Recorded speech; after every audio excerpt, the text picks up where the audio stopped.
Hello, friends, libertarians, landlords, future property owners, tenants, anybody who's interested in real estate in New Hampshire. Welcome back to our New Hampshire Landlord 101 series.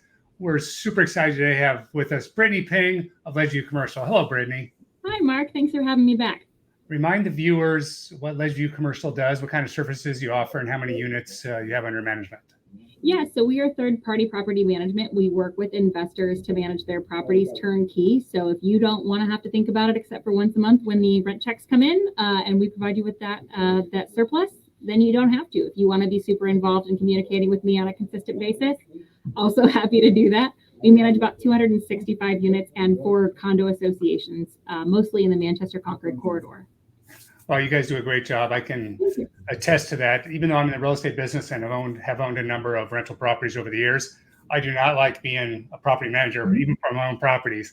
So for my places in Manchester, I always hired Ledgeview Commercial to collect the rent, take care of the paperwork, take care of the bureaucracy, and you guys do a great job. So thank you for that. Yeah, thank you. Our topic today is on short-term rentals in New Hampshire. There's a lot of buzz about this in the investment class, real estate investors around the country, whether you're looking at bigger pockets or the RIAs, the real estate investment associations around the country. And in fact, they can be very lucrative.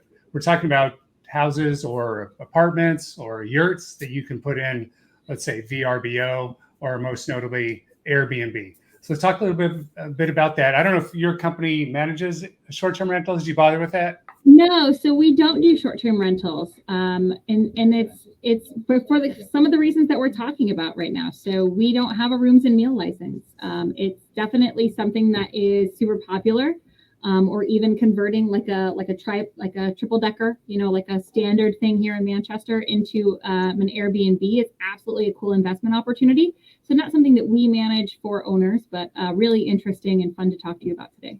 Yeah, and we love the intersection of government, taxes, liberty, and real estate. So in that regard, Porcupine Real Estate has a number of clients who do own Airbnb or short-term rentals in Concord, Manchester, and up north, and they're doing very well with them. In many cases, they tend to be more lucrative than renting out long-term. But of course, it's a lot more management intensive, and typically these are people who live on site or the next door over, so they can go every day and clean up. So let's talk a little bit about the bureaucratic restrictions on this. First of all, there's something called the rooms and meals tax in New Hampshire. And this is typically what customers will see on their bill when they go out to eat at a restaurant or bar, or also at hotels. It's the same if you have a hotel night stay. But in New Hampshire, if you have a short-term rental of less than 185 days, the income is also subject to the rooms and meals tax. Yes. And remind me what the amount is? So it's 8.5%. So it just got decreased. It was 9%. The past 2 years, it's now been 8.5%. And I believe that there are even more intents to advance the decrease of the room and meals. But the state doesn't differentiate between if you're like providing a residence in a hotel versus if you're providing a residence through a short-term rental like a VRBO, Airbnb, rooming house, something like that. They consider it the same thing. Okay, that's right. There are rooming houses and boarding houses in a number of the bigger cities like Manchester, Nashua, and they build that into the price there. They do have to pay to the state. Now with Airbnb, it's super convenient for the owner or the operator because Airbnb will actually charge that and send the dollars to the state on your behalf. So that's all seamless as part of their charge. But you still have to apply for a rooms and meals tax license with the state and have that in place before you start renting it out through Airbnb or VRBO. And you have to post it in a public space, like in the hallway or on the front door at your rental place.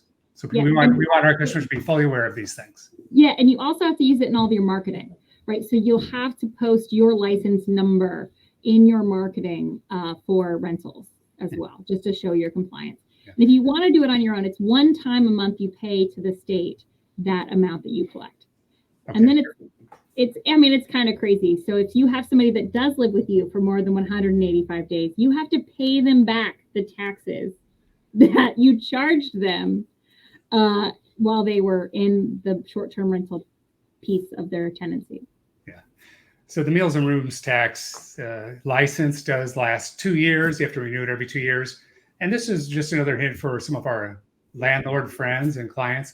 Since the official number is 185 days, anything less than that consecutively is technically supposed to pay their meals and rooms tax. Ideally, you want your leases to be 6 months or 185 days to avoid that. There is no state tax on longer term rentals. Correct. A longer term rental, the only thing that's going to happen there is if you have a lease more than 12 months, the state does want it on record. So you do provide a copy of that lease to the state. Perfect. All right. Well, this is a fun short video about short-term rentals and taxes. And we appreciate you all watching. We appreciate Brittany chiming in with her expertise. Thank you. And we'll see you on the next video. All right.